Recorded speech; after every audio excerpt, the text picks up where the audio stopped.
गरीब की नवरात्रि। ये कहानी है मां दुर्गा के परम भक्त दीनू की। गरीबी का मारा दीनू एक किसान था। खेती ही इसकी कमाई का जरिया थी। परिवार में दीनू की पत्नी कमला और एक बेटी राधिका थे। एक साल से सूखे की मार ने दीनू का बहुत नुकसान कर दिया था। घर में खाने तक के लाले पड़ गए थे। लेकिन फिर भी दीनू और कमला ने उम्मीद नहीं छोड़ी थी।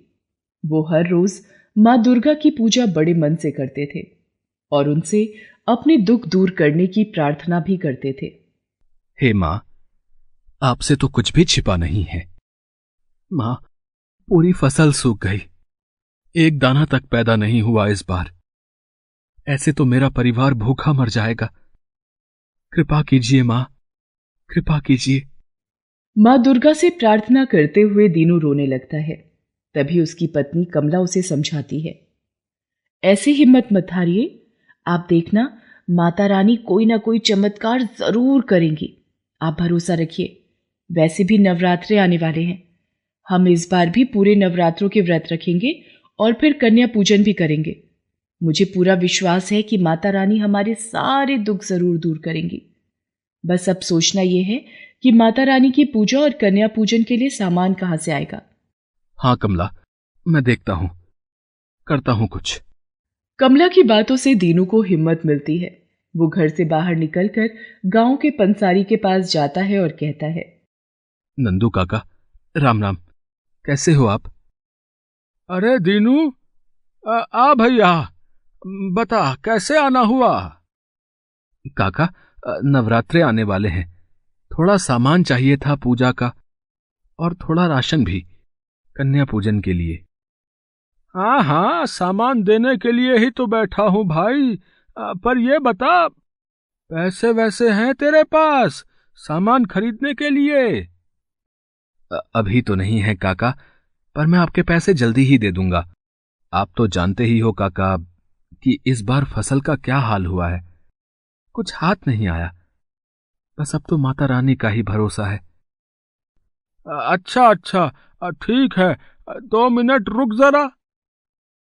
दीनू बात कर ही रहा था कि पीछे से गांव का साहूकार नटवर वहां पर आ जाता है। उसके साथ उसके 2 गुंडे भी थे। नटवर एक निर्दयी और लालची इंसान था। वो हमेशा अपने गुंडों को साथ लेकर चलता था, इसलिए सभी लोग उससे बहुत डरते थे।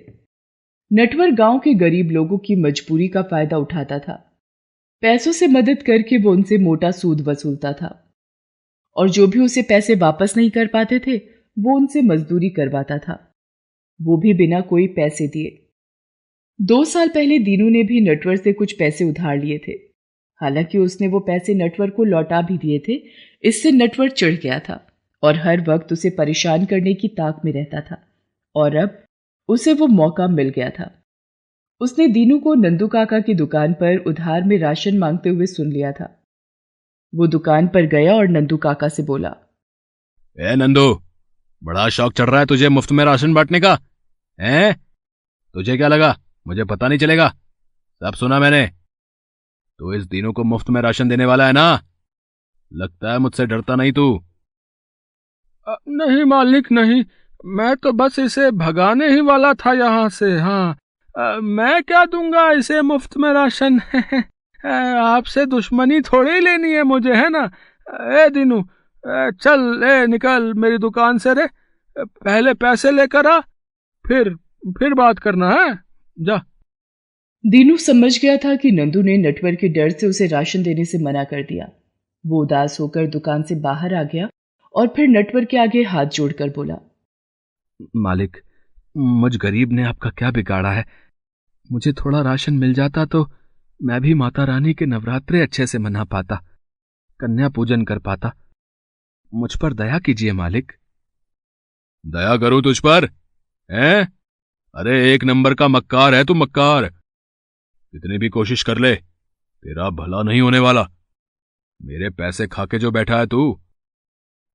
ये क्या कह रहे हैं मालिक? फसल में बीज बोने के लिए आपसे बस 3,000 रुपए ही तो लिए थे और वो भी मैंने 2 महीने पहले ही चुका दिए। फसल का हाल तो किसी से छिपा नहीं, लेकिन जब आपके इन आदमियों ने मेरा जीना हराम कर दिया तो अपनी बीवी की पायल बेचकर मैंने आपके पैसे चुकाए थे। आप भूल गए क्या? ये देखो, मैंने कहा था ना कि एक नंबर का मक्कार आदमी है ये, मक्कार। पैसे डकार गया और कहता है वापस कर दिए। दिखा दिखा, मुझे सबूत दिखा कि तूने मेरे पैसे वापस कब किए और कितने किए। मालिक, सबूत क्या दिखाऊं मैं? ना तो आपने पैसे देते वक्त कुछ लिखवाया था और ना ही पैसे वापस लेते वक्त कुछ लिख कर दिया था मुझे। आपके ये आदमी थे वहां पर, इनसे पूछ लीजिए। इनके सामने ही मैंने पूरे 3,000 रुपए और 500 रुपए सूद के आपको दिए थे। अच्छा, अरिया, कालू, बताओ रे, तुमने देखा था क्या इसे पैसे देते हुए? नहीं नहीं मालिक, ये झूठ बोल रहा है। मैंने इसे नहीं देखा पैसे देते हुए, और इसने भी नहीं देखा। क्यों रे कालू, बोलता क्यों नहीं? हाँ मालिक, अरिया ठीक बोल रहा है एकदम, हमने नहीं देखा इसे। तो फिर तुम लोग अब खड़े खड़े क्या देख रहे हो? जाओ इसके घर और जो कुछ मिले उठाकर ले आओ। मेरे पैसे लौटाने की तो इसकी औकात नहीं है, तो किसी ना किसी तरह से तो वसूली करनी पड़ेगी। मालिक, इसकी हालत तो देखिए। आपको लगता है इसके घर में कुछ मिलेगा? बात तो तेरी भी ठीक है रे हरिया। तो ऐसा करो, इसकी झोपड़ी जाकर उजाड़ दो। जो सामान दिखे उसे बाहर फेंक देना। सड़क पर रहेगा ये आज से। मैं इसकी छत भी छीन लूंगा। नहीं मालिक, नहीं, ऐसा जुल्म मत करो। मैंने आपके पैसे दे दिए, और वैसे भी मेरा घर तोड़ने से आपको क्या मिलेगा मालिक?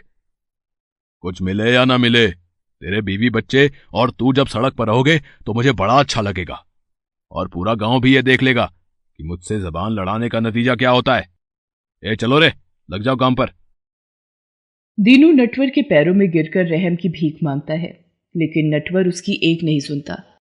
दरअसल वो नंदू को फंसाकर उससे मुफ्त में मजदूरी करवाना चाहता था, लेकिन दीनू ने सही वक्त पर पैसे लौटाकर उसके इरादों पर पानी फेर दिया था। नटवर ने ठान लिया था कि वो दीनू को कभी चैन से नहीं रहने देगा। उसने एक तरह से दीनू का हुक्का पानी ही बंद करवा दिया था। हर कोई दीनू की मदद करने से डरता था, क्योंकि किसी को भी नटवर से दुश्मनी मोल नहीं लेनी थी। पैसे वापस कर देने के बावजूद उसने अपने आदमियों को दीनू का घर तोड़ने के लिए भेज दिया। कालू और हरिया दीनू के घर पहुंचे। दीनू भी पीछे पीछे पहुंचा और नटवर भी अपनी गाड़ी से वहां पहुंच गया। वो सब कुछ अपनी आंखों से देखना चाहता था। वो सब देखकर दीनू की पत्नी कमला और बेटी राधिका भी घबरा गए।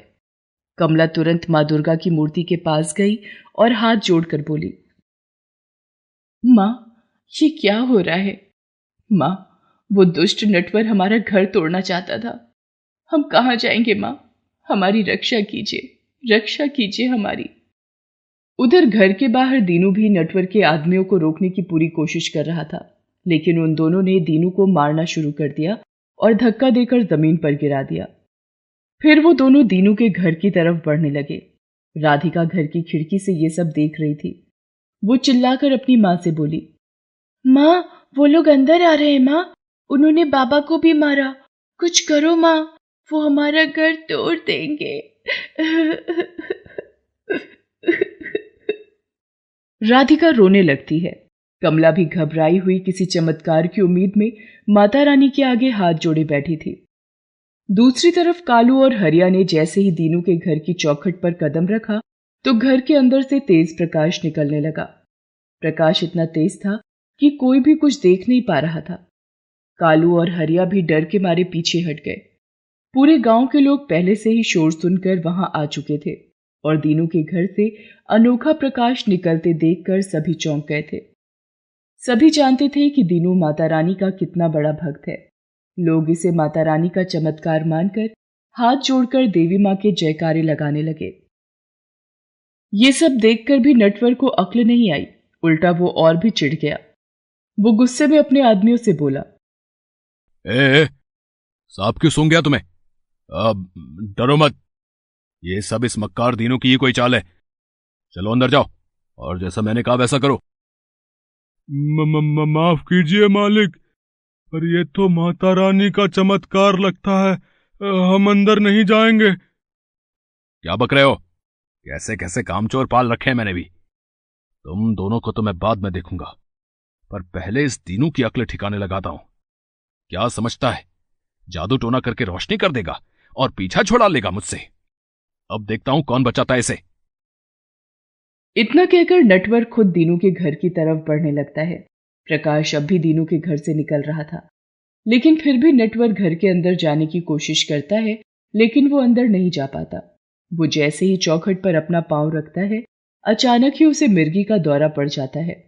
उसके हाथ पैर टेढ़े हो जाते हैं और वो कांपता हुआ जमीन पर गिर जाता है। सब लोग नटवर का ये हाल देखकर सहम जाते हैं, लेकिन सबको समझ आ गया था कि ये सब किसने और क्यों किया है। माता रानी ने ही नटवर को उसके किए की सजा दी थी। सभी लोग दीनू की तारीफ करने लगते हैं और नटवर को कोई भी सहारा देने नहीं चाहता। अब लोगों में उसका डर पूरी तरह से खत्म हो गया था, लेकिन दीनू हाथ जोड़कर प्रार्थना करता है। हे मां, बहुत बहुत धन्यवाद आपका। आपने अपने इस भक्त की लाज रख ली। लेकिन मां, अब इस नटवर को भी माफ कर दीजिए। यह आपकी भक्ति से दूर है, इसलिए आपका प्रताप भी नहीं जानता। दीनू के प्रार्थना करते ही नटवर ठीक होने लगता है और कुछ ही देर में वो अपने पैरों पर खड़ा भी हो जाता है। उसे अपनी गलतियों का एहसास हो गया था। वो समझ गया था कि दीनू की भक्ति की ताकत के आगे वो कुछ भी नहीं है। उसने तुरंत हाथ जोड़कर दीनू से कहा, दीनू, मुझे माफ कर दे। माफ कर दे मुझे दीनू, माफ कर दे। मैंने तेरे साथ बहुत गलत किया रे। लेकिन अब मुझे समझ आ गया है कि जिसके साथ माता रानी है उसका कोई कुछ नहीं बिगाड़ सकता। दीनू नटवर को माफ कर देता है और फिर दीनू के घर से आने वाला प्रकाश भी धीरे धीरे समाप्त हो जाता है। कमला और राधिका घर से बाहर आते हैं और दीनू के गले लग जाते हैं। नटवर भी अब माता रानी का भक्त बन गया था। उसने गांव में माता रानी का एक बहुत बड़ा मंदिर बनवाया और दीनू को भी पैसे देकर उसकी मदद की। उधर दीनू ने भी उन पैसों से सामान खरीदा और कमला के साथ नवरात्रों के व्रत रखे और फिर पूरी श्रद्धा से कन्या पूजन भी किया। माता रानी के आशीर्वाद से गांव में जल्दी ही बारिश भी हो गई और सूखे का प्रकोप भी कम हो गया। अब दीनू खेती कर सकता था और अपने परिवार को भी अच्छे से पाल सकता था।